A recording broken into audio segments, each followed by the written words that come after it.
Time मैंने proper लिखा आप लोगों को बताने के लिए। 4:30 से 5 का जो टाइम है मॉर्निंग का, सर्काडियन क्लॉक का जो रिसर्च है वो क्या बोलता है, इस टाइम बॉडी का टेम्परेचर है वो लोवेस्ट होता है।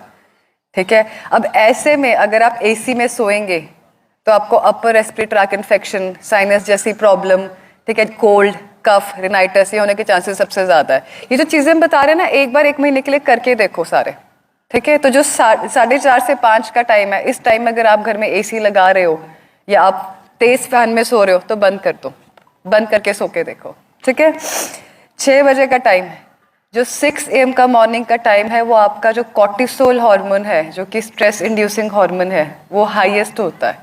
ऐसे में अगर आप बॉडी को रिलैक्स करने वाला कुछ भी एक्टिविटी करते हैं, जैसे कि मेडिटेशन हो गया, योगा हो गया, वो बॉडी को सबसे ज्यादा फायदा देती है। नेक्स्ट चलते हैं 7 से 9 बजे। 7 to 9 AM का टाइम जो है आपका जो वाइटल फोर्स है आपके स्टमक में होती है, पेट में।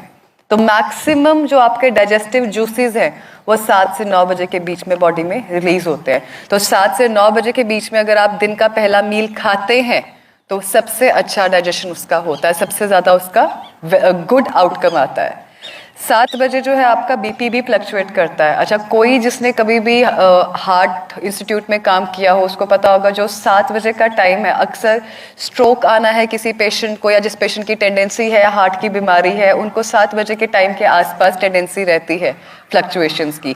तो ऐसे में अगर कोई आपके घर में पेशेंट है जिसको बीपी की प्रॉब्लम है या हार्ट डिजीज है या ऐसा कुछ भी सिनेरियो है, कोशिश करो कि उस इंसान को गुस्सा नहीं है। अगर कहते हैं ना सुबह सुबह क्या सड़ी सी बात कर दी, गुस्सा क्यों कर रहे हो, सुबह सुबह नहीं गुस्सा करते होते, कह देते हैं ना ऐसे, क्यों? क्योंकि जो 7 AM का टाइम रिसर्च क्या बोलती है, जो आपका वाइटल फोर्स है that is in your, that enhances your, that affects your cardiac activity and your BP. ऐसे में अगर पेशेंट कुछ भी ऐसा करेगा जिसकी वजह से वो गुस्सा खा के बीपी हाई करेगा, that can be harmful for his heart condition.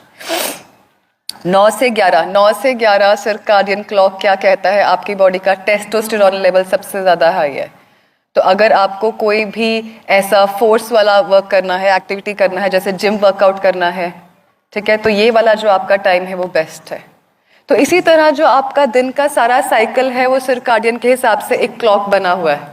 हम लोग आपको यहाँ पे बोलते हैं कि सुबह उठ के योगा करो, मेडिटेशन करो, ठीक है, शाम को अर्ली सो, कहते हैं ना early to wake and early to sleep अच्छा होता है।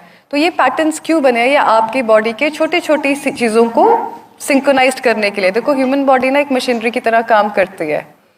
हर मशीनरी की सेटअप और डिफॉल्ट सेटिंग अलग अलग है। हम लोग यहाँ पे हर वो चीज कोशिश करते हैं।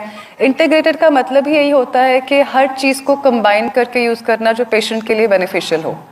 ठीक है, ऐसा नहीं है कि हम लोग पेशेंट्स को एकदम से बोल देते हैं कि आपका डायलिसिस स्टॉप कर दो, डायलिसिस बंद हो जाए। Dialysis is supportive treatment. जिस पेशेंट का ऑलरेडी डायलिसिस चल रहा है, हफ्ते में 3 बार चल रहा है या हफ्ते में 2 बार चल रहा है, उसको बड़ा क्लियर कट ये चीज अंडरस्टैंड करनी होगी कि आपकी विद टाइम फ्रीक्वेंसी कम होगी।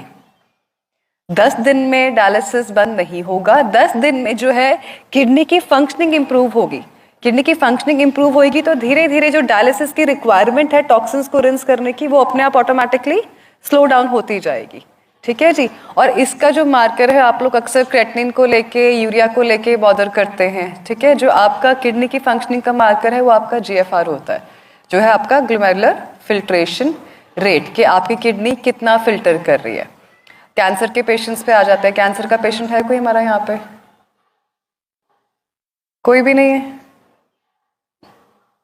कैंसर की बीमारी कैसे होती है?